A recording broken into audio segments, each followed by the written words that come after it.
నువ్వు కాల్ చేసిన 10 నిమిషాలకే నేను అక్కడి నుంచి వెళ్ళిపోయాను. నువ్వు వస్తానని చెప్తే నేను అక్కడే వెయిట్ చేసేవాడిని కదా.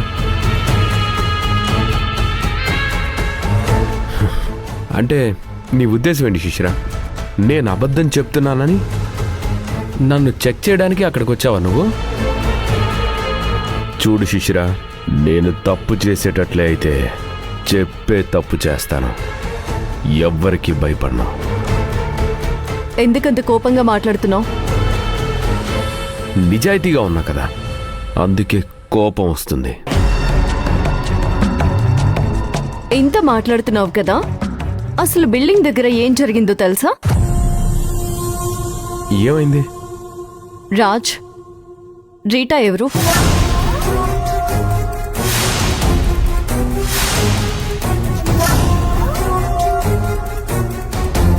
రీటానా? అవును, నిన్ను డబ్బులు అడగడానికి ఫోన్ చేసింది కదా ఒక అమ్మాయి. ఆ అమ్మాయి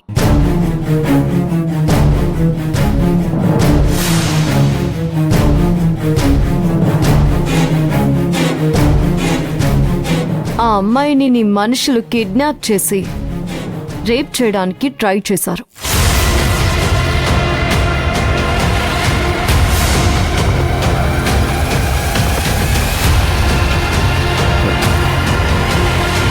నేనే సేవ్ చేశాను. చెప్పు రాజ్, నా ప్రశ్నకి ఆన్సర్ చెప్పు.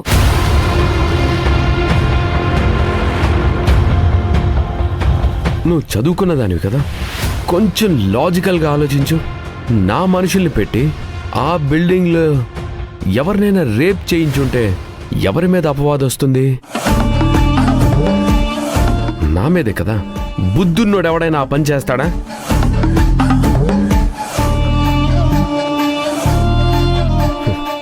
నాకు ఆ అమ్మాయికి గొడవ జరుగుతుంది, ఆ విషయం తెలిసిందే కదా.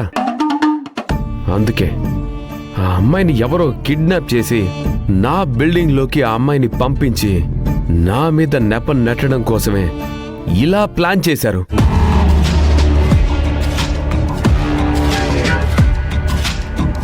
అలా చేస్తే ఆబ్వియస్గా దోషి నేనే అవుతాను కదా. అదే వాళ్ళ ప్లాన్.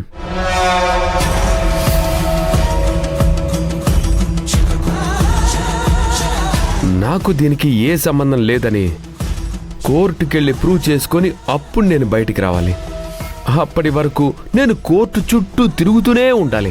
అదే వాళ్ళకి కావాల్సింది.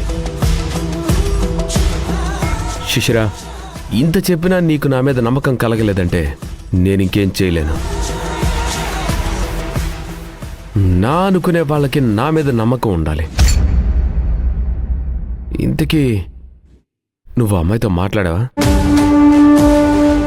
తనేమైనా మాట్లాడిందా? నువ్వేమైనా చెప్పావా? నిన్నేమైనా అడిగిందా? లేదు రాజ్. మాట్లాడుంటే తను ఏదో ఒక నిజం చెప్పుండేది కదా. చూడు శిశిర, వేరే వాళ్ళు నన్ను మంచివాడు అనుకోవాలని నేనెప్పుడూ బ్రతకలేదు. నాకు నేను ఎప్పటికీ మంచివాడినే. నా వాళ్ళు నన్ను మంచివాడని నమ్మితే చాలు. నా మనస్సాక్షి ప్రకారం బ్రతుకుతాను. నేను మనస్సాక్షికి విరుద్ధంగా బ్రతకను. నేను వేరే ఎవరిని తప్పుగా అనుకోను, ఎవ్వరిని నిందించను. అది నీకు తెలుసని నేను అనుకుంటున్నాను.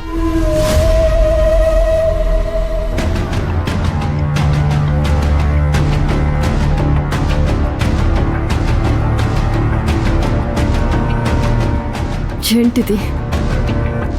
నేను ఆ అమ్మాయితో మాట్లాడాను. రాజ్ చెప్పిన దానికి ఆ అమ్మాయి చెప్పిన దానికి సంబంధమే లేదు.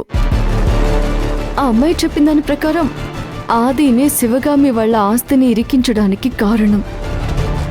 కానీ రాజ్ చూస్తేనేమో ఏదో చెప్తున్నాడు. నిజాలేంటో త్వరలోనే తెలుసుకోవాలి. రాజ్ని కూడా గమనిస్తూ ఉండాలి.